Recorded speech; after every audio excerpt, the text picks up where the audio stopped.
Buenos días, el día Buenos de días. hoy tenemos a Mireia Navarro, psicóloga jurídica y sanitaria. Cuéntanos por qué decidiste fusionar estas dos psicologías, qué te inspiró a hacerlo. Pues a ver, fue un poco todo rodado. A mí la psicología siempre me ha gustado, entonces en un primer momento estudié el grado en psicología y siempre había querido hacer clínica, pero por motivos logísticos, de experiencia, en ese momento que estaba trabajando, entonces me especialicé primero en jurídica. Una vez que ya empecé a trabajar en jurídica, como a mí la clínica siempre me había gustado, entonces fue cuando ya decidí, porque sí que tenía formación en el ámbito clínico, pero no tenía el máster general sanitario que es necesario para poder ejercer en este ámbito. Entonces ya fue cuando hice el máster y a partir de ahí fue el inicio de mi consulta por mi cuenta.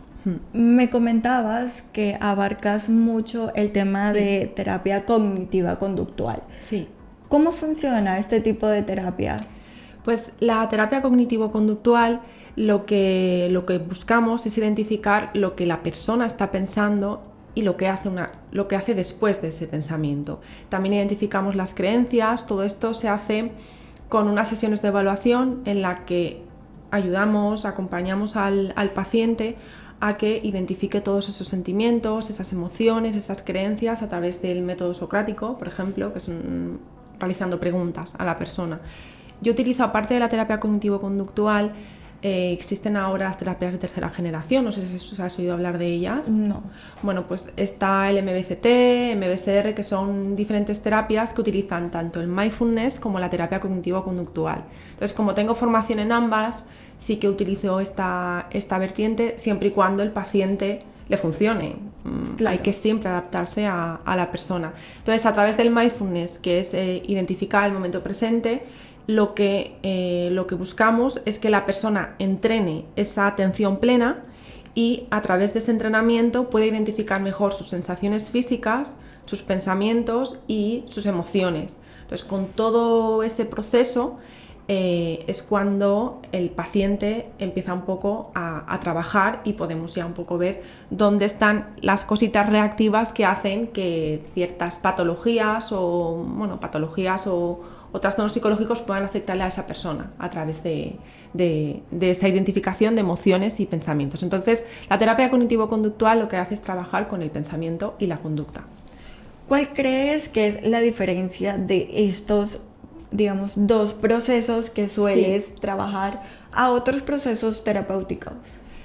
¿A qué te refieres? ¿Al tipo de orientación? ¿La terapia cognitivo-conductual? Sí, pues a ver, la terapia cognitivo-conductual tiene una base científica, que eso es muy importante, que las personas sepan que los psicólogos somos sanitarios y lo que aplicamos en terapia no es cualquier cosa, sino son terapias que están basadas en la ciencia, es decir, que han pasado por un proceso científico y se ha demostrado que funcionan. Entonces, ¿qué pasa con la terapia cognitivo-conductual?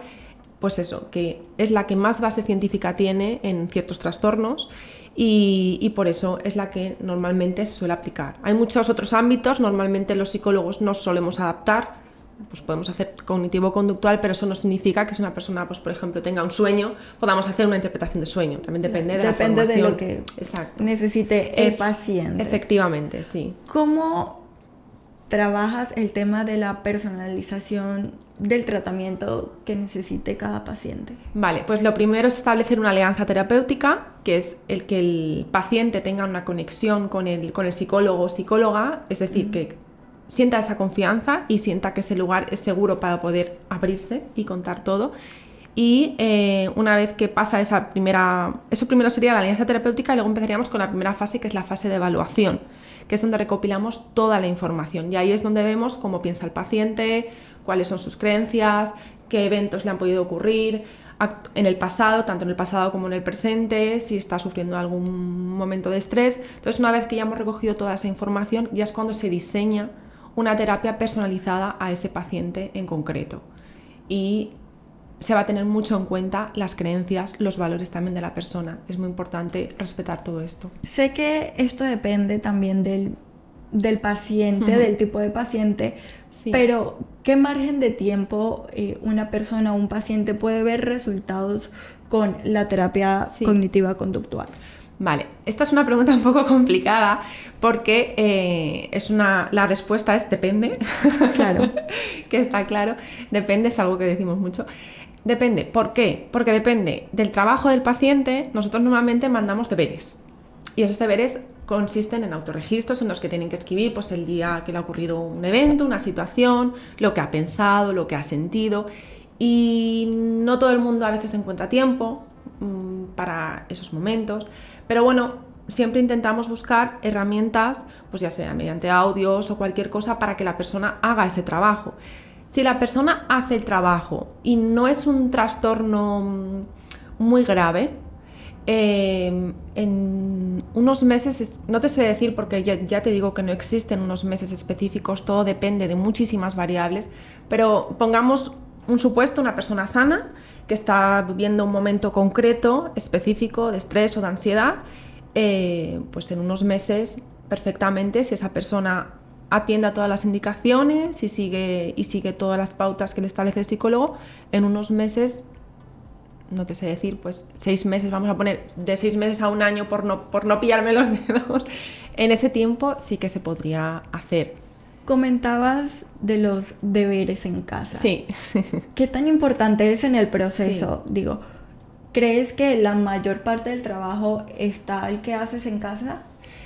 Sí que es muy importante porque al final en la sesión estás una hora o una hora y pico dependiendo. Entonces, cuando te ocurre un evento, en el momento, si registramos ese evento en el momento que está ocurriendo, es donde vamos a identificar todo lo que nosotros queremos saber. Es decir, ¿qué es lo que estás pensando? Porque a veces los pensamientos se olvidan. A ti te ocurre un evento y si tú luego a los 2 días o 3 días alguien te pregunta, pues se te puede haber olvidado lo que estabas pensando. Entonces, lo que queremos saber es qué piensa esa persona antes de que le ocurra esa situación o después de que le ocurra esa situación para poder abordarlo. Pero bueno, ya te digo que siempre encontramos otras vías, otros caminos, pero son muy importantes esos deberes en casa porque al final es un proceso activo en el que nosotros trabajamos, pero también tiene que trabajar. Es un trabajo en equipo, al final. Igual que nosotros en casa nos preparamos la consulta, el paciente también tiene que hacer un trabajo, pero bueno. Como terapeuta, sí. ¿Cuál crees que es el mayor reto, la parte más difícil? A ver, una de las cosas que para mí me ha resultado muy difícil, yo me considero una persona muy emocional, muy empática, quizás por eso estudié esta profesión. Entonces, una de las cosas que para mí ahora creo que lo tengo mucho más controlado, ha sido más difícil, es el no meterte dentro, porque al final para poder ayudar al otro no puedes empatizar en exceso, tienes que quedarte un poco desde la barrera, ¿vale? Pero bueno, eso es un trabajo que uno también entrena, como psicólogos entrenamos en formaciones que hacemos, pero aún así hay circunstancias, eventos que las personas te cuentan y luego sin querer te lo llevas a casa. Estoy hablando de eventos traumáticos que de repente pues, la persona explota y te cuenta algo muy, muy doloroso y sin querer, pues de alguna manera, para mí eso es lo más complicado, pero bueno, tenemos nuestras técnicas y luego pues hacemos nuestras desconexiones, pero vamos, eso para mí es lo más complicado. ¿Cómo has percibido la evolución de la psicología en cuanto a la aceptación de la sociedad? Anteriormente era un poco complicado decir, ve al psicólogo, sí. Ahora ya se ha normalizado. Totalmente. ¿Cómo lo has visto? Pues mira, una de las cosas que veo en los pacientes que me suelen decir muchos padres, ojalá mis padres me hubieran llevado al psicólogo en su momento, porque saben que en esa época ir al psicólogo era te pongo una camisa de fuerza y te vas a un manicomio. Entonces, para ellos era muy difícil. Entonces, que ahora podamos hablar de esto con tanta normalidad, que la gente diga que va al psicólogo con tanta normalidad, para mí es muy bonito porque considero que es algo que como sociedad estamos evolucionando a nivel emocional. Es muy importante esa evolución. ¿Cómo crees que va a seguir evolucionando? ¿Cómo ves el futuro de la psicología? Pues a ver, siendo muy positiva, ¿no? Lo veo como incluyéndolo dentro de la escuela, del colegio, incluyéndolo como una materia más, el que los niños aprendan a identificar sus emociones, sus sensaciones físicas, o sea, relacionar el nombre de la emoción con sus sensaciones físicas, para así poder antecederse y poder gestionar bien esa emoción. Entonces, Para mí eso, creo que eso está llegando poco a poco, pero está llegando y confío en que llegará.